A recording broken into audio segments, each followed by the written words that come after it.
এটা হলো এরিস্টন একটা ড্রায়ার, মানে কাপড় শুকানোর জন্য। তো এটার প্রবলেমটা হলো আপনাদের এই যে দেখুন, এটার বেলটা ছিঁড়া একবারে কি যে হয়ে গেছে। তো এর আগে আমি আপনাদেরকে একটা এলজি আপনার কি বলে ড্রায়ারের দিয়েছিলাম, যেখানে একটা কম্প্রেসর ছিল। তো অনেকে ভিডিওটা দেখছেন। তো আসলে ওই যে কম্প্রেসরটা ছিল ওইটার মানে আপনার এম্পিয়ার নিত মানে 1.56 এরকম। আর এখানে দেখুন এটাতে একটা মোটর দেওয়া আছে, আর পিছনে এই যে আপনার এটা হলো হিটার, মানে হিটারটা দেওয়া আছে আর কি। তো এই মোটর আর হিটারে মিলা আপনার এটার এম্পিয়ার খায় আপনার 8 পয়েন্টের উপরে।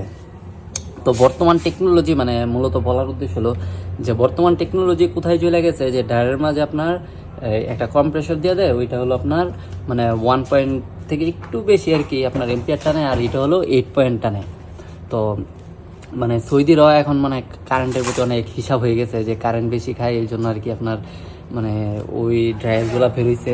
তো এইগুলো পুরাতন মডেলই। তো এটার বেলটার আপনার সমস্যা, বেলটা চেঞ্জ করে দিলেই আলহামদুলিল্লাহ হয়ে যাবে।